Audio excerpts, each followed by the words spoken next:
Hello everyone, Dennis Carroll here, and I'm here to take you guys through clean progressions. We're going to talk about how to get to the clean from the ground up with base level movements to get you all the way to cleans. The first movement that we have is the snap down. The setup for the snap down is to have the outside of the lifter's feet tucked underneath their armpits. The lift will begin by the lifter raising their hands above their head and then throwing them down towards the ground and snapping down into a squatted position. The end position of this snap down should be hips back, knees out, torso tall, heels on the ground. As well as the foot depth will now be inside of the feet, will be tucked underneath the armpits rather than the outside of the feet underneath the armpits like you are at the starting position. Next on the agenda, we have snap down plus jump.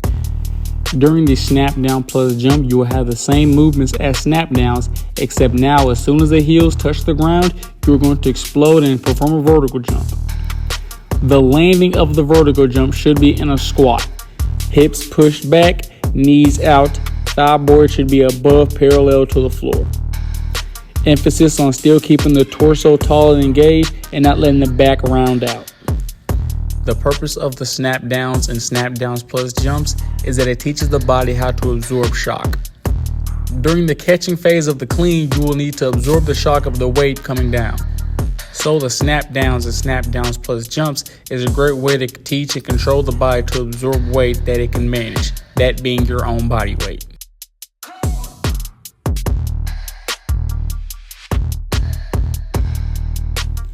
Next up on the agenda is dumbbell snap down plus jump. Same movement in the lower body as snap down plus jump with free weight. Now in the upper body, your arms are going to be to your side rather than raising up and down to help you out with a counter movement. Adding dumbbells to this movement now brings in an external weight that the body has to manage and deal with. Make sure that during this phase, whenever the athlete is landing, that they land under control and that they're able to stick the landing.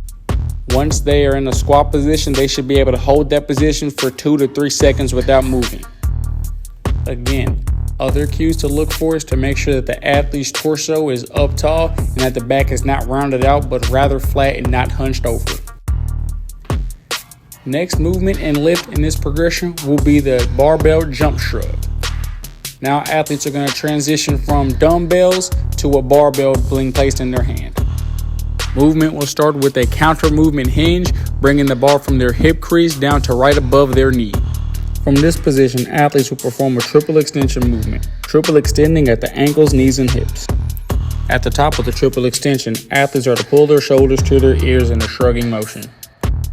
When the athletes land after performing the jump, heels should be flat, hips back, knees out, back flat, and chest wide. The goal of this drill is to emphasize the first pull phase of the clean technique.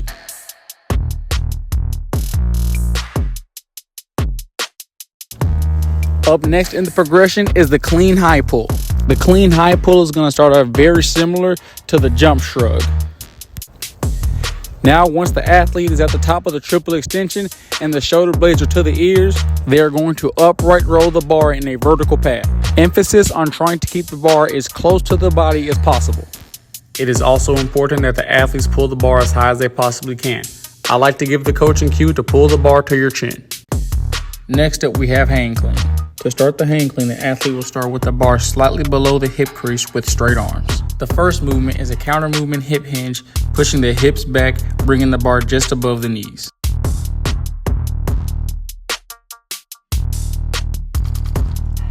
Once the bar is above the knees, the athlete will begin a triple extension explosive movement and an upright row right at the top of the triple extension, just like with the clean high pull.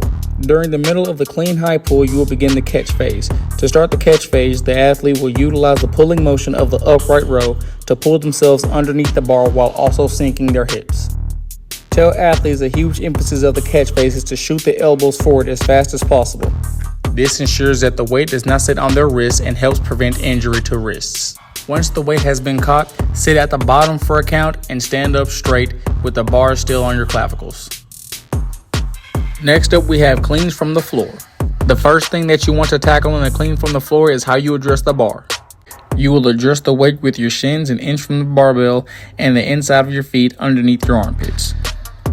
The first movement of the approach is to soften the knees, followed by a hip hinge until the chin is even with the toes, and squat until the hands meet the bar.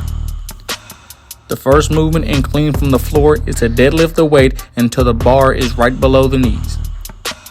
Once the bar is below the knees, begin to bring the hips forward while still allowing the bar to travel upward. Once the bar gets above the knee, begin the triple extension movement of the ankles, knees, and hips, shrugging the shoulders once at the top of this movement, and begin the upright row once the shrug has begun.